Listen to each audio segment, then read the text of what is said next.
My name is Robert LaSardo, and you're listening to the movie Raid. It's time for the movie Raid. Tonight's victim is actor Robert LaSardo, that has played in Death Race remake, Bridge of the Doom, Attack of the Unknown, amongst others. Hello. Hey, Mike. How we doing, man? You know what? All things considered, I'm just grateful that you and I can talk at all. Tell us a little bit about Bridge of the Doom that currently been working up to this point, and it's getting some really good feedback already. Can you tell us a little bit about the story and how your involvement with it? Yeah, let me see. Let me check my my little notes here that I had. Let's see. Well, I like to be specific about narrative so the audience doesn't get bogged down in a lot of philosophize. Based on the synopsis here, it's a group of soldiers are ordered to hold a bridge during a zombie outbreak, but what lives underneath the bridge proves to be even more deadly. I play a character named General Vasquez, which is kind of fun, because I don't often get to play military people, and I thought it was ironic because I'm former military. Did you have to actually, like, a little bit enhance the situation or an existing element? Because this is a zombie film, and do you feel like you had to, like, enhance it or kind of alter or make it like a little bit of a different element, even though this is an old element it's a fun one, but having to make it fresh, so to speak? Interesting question. I just show up, Mike. I mean, like, I show up figuratively with my guns loaded. So, I mean, in terms of disposition of character, prior to filming, I read the story several times. I imagine what the landscape of that story looks like off the page in three-dimensional form. And then through imagination as well, I also try to imagine the character functioning within that world. And before I know it, I'm standing in actual circumstance, and we're doing it. They say action, and I'm there. So I think a lot of this has to do with my ability to create, within the fantasy of my mind based on what I see on the page, how I interpret them. So that in itself lends itself to the spirit of circumstance. You bring that with you. My military background, because that also lives in the memory bank, so to speak. Some things like riding a bicycle, you never forget. You've had experiences and you're placed in a similar experience, even though it's fiction, then you go, oh, I know what this is. This makes sense to me. I remember this. And so there's nothing to really fabricate or invent or enhance. You simply become that and are that. In terms of character development, disposition, like I said, I read the script multiple times to get a sense of character in relationship to the story and where I fit as a character. And so everything else, the mechanics, all that stuff, I mean, I don't spend time manipulating that. I allow that just to be. The mind basically runs that show, and the body follows. I get familiar with the character. I allow my imagination to envision what the writers created on the page, and I lift it off the page and manifest it in three-dimensional form in relationship to the other characters. The language lends itself to the moment, what's being communicated, what needs to be said based on circumstance, and I authenticate that. The ability to authenticate that and be truthful has a lot to do with just being real in the moment that the circumstance presents. Since you've actually performed in even bigger budget films, bigger studio films. Well, I mean, I'm not a banker, man. So I don't really look at productions based on numerical, big budget, little budget. I mean, film is film. You were talking earlier before the interview that you have a passion and a sensitivity for the heart spirit of storytelling within the frame of film. To me, that has nothing to do with money and banking and, any kind of measurement. That has everything to do with the soul of entertainment and how it affects people, how important it is. You said you thought that was really important. I think it's important, too. So I try not to get distracted by the ego thing, the money thing. What frame the image fits in. Is it a big studio thing? Is it a little independent thing? I don't look and deal with terms like that. It's big and small. I remember a teacher once said to me, when I went to the high school of performing arts, said to me, all of us, he said, there's no such thing as a small part, only small actors. I'm going to carry that philosophy with me, man. It's limitless in terms of what creativity allows if you don't get caught up in, measuring stuff. You just exist in it. You do what's required. You have fun, and you entertain people. If you believe what you're doing and you're passionate about it, I think that translates into good entertainment. We'll get excited when we see people fired up in whatever it is they're doing and what they're portraying. Do you think it's more difficult to bring the unexpectancy to the audience as you progress through from one project to another? Do you think that's best for that, or do you think there's a better route for that? Well, I think that's a collaborative effort. I mean, definitely, in performance, you don't want to be predictable. You can be heading one way, and then suddenly, just when the audience is following along a certain line with you, maybe emotionally, you shift to something else. And sometimes that stuff just happens miraculously all by itself because you give yourself the freedom as an artist to experience the moment, experience those moments. And sometimes, just like in life, you can't always predict the emotional, psychological climate that comes forth in a circumstance. And so that can be interesting when you allow yourself the room to have those moments. As far as the overall, the editor, other actors, the director, it's not like you're just painting the canvas alone. There's other hands on that canvas that affect the overall project. So, it's hard for me to comment ultimately on how these things are going to be perceived. Ideally, you want there to be some sort of evolution from project to project so people can be excited to watch whatever you appear in. But I don't have any control over the result. Not me just in a studio by myself, like a painter, painting my own painting. There's many other hands on that canvas, like I said, that contribute to the result. But you don't always know what you're going to get. I can, to some extent, I guess, it's even possible, control what I'm doing and then hope for the best, and that the editor and everybody else that's involved, that their vision is coherent enough and effective enough so that it can entertain the audience. A lot of self-control happens a lot in the industry as well, especially in independents. And they even self-doubt. A lot of artists out there will, even though they be good at what they do, but they still have that self-doubt that they just can't get rid of. Well, it depends on the artist, man. I mean, if you marry yourself to your work and you marry yourself specific to the material that's been given you, and you're fortunate enough, and I emphasize fortunate enough, to be in a position with a director or writer that allows you the freedom to explore that character as it's written, how it was conceived, then you can just run with it. And depending on your commitment to it and your ability to explore that, with conviction, then I think it'll always prove fruitful because you're committed to it. And you've done the work and you show up invigorated on that level. So I think that anything that interferes or tries to stifle that process doesn't understand creativity. And that's where maybe you fall into the realm of television, certain types of television or media framework. It doesn't really allow artists to grow. They just use artists to communicate the fundamentals of sensationalism. That's not art. That's masturbation. It's pornography, in my opinion. But when you're in a position, fortunate enough to work on independent films and allowed character development, intelligent story arc, and an ensemble where the characters interact in such a way that's interesting to watch and the dialogue is rich and well written, you can really dive deep into that pool. So as an artist, that's your job. That's what you're trained to do. I mean, that's what I learned in school. Character development, character analysis. You read the story. You try to understand where that character lives, the space he could breathe in, what his intention is, in relationship to the circumstance and others. And so it just lifts up off the page. It becomes the more dominant reality. And you bring that to the set. And you hope that others do too, and respect that process and allow you to experience that process and don't interfere with it. It's not a science project, man. It's not math. Some people get very intellectual about this process. I don't function that way, man.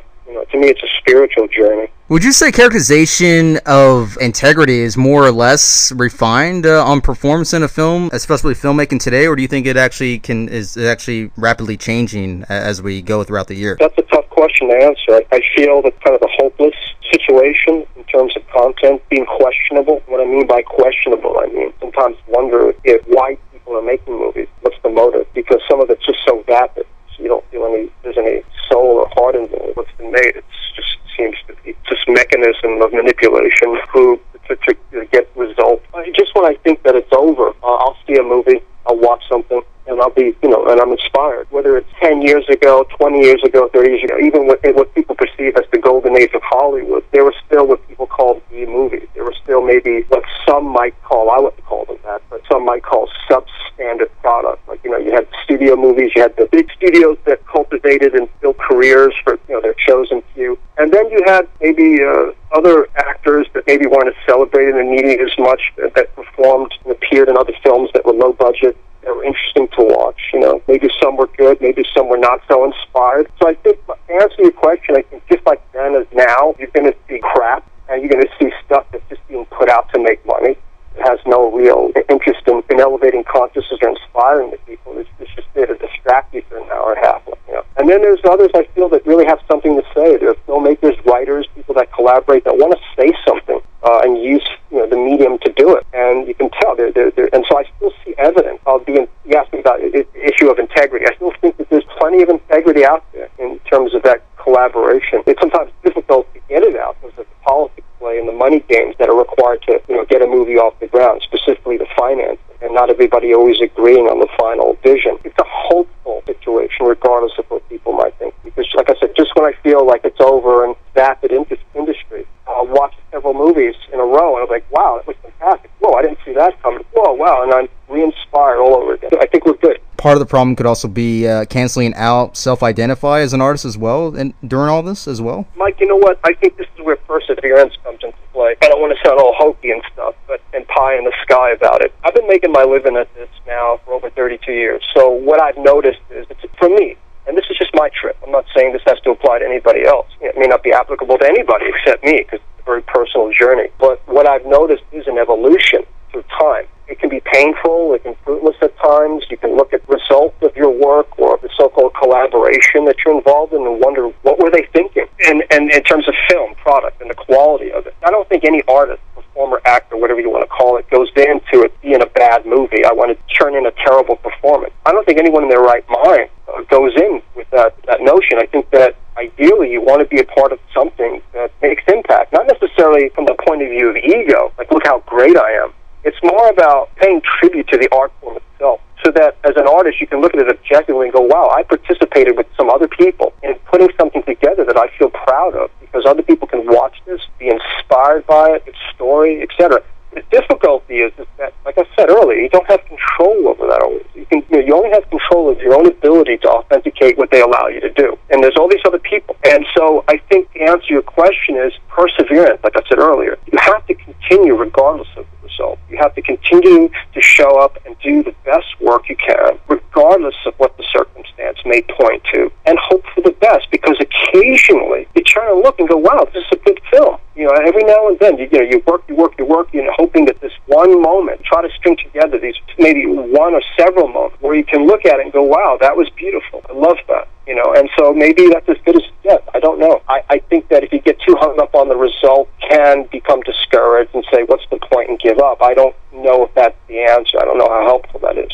I think it's important to just do your best. And if you genuinely have a love affair with art itself, you cannot help but create, no matter what the result is or what the people around you, the producers, the writers, the directors, the other actors, the editor, distribution company, whatever the agenda serves that particular camp and product. Even if you look at it and go, wow, how many of these do I have to do before I finally can participate in something that I feel has merit and can be proud of? You still have to be grateful that prior to that you were still making a living, that someone's paying you to participate in anything. If you want to really get down to bare bones, just to be able to make a living as an artist is a blessing in itself, to my mind. So whether you're appearing in substandard product or movies that you're not proud of or movies that you think are okay, whatever the judgment is, you still, I think, to my mind, you have to be grateful that someone's hiring you at all. We do have a submitted question. The question is, you might know him, Moin Omari, who did the Bridge of the Doom poster. He designed all the posters for the Bridge of the Doom film. Very talented illustrator, extremely talented illustrator. I love his work. Oh, definitely, man. I totally do, too. I checked out all the characters and stuff that he recently posted on his Facebook, so check out his Facebook real quick when you can after this. But his question is, what is it like getting character shots taken on set, then seeing them turned into posters for the character? Well, it depends on who's got the camera.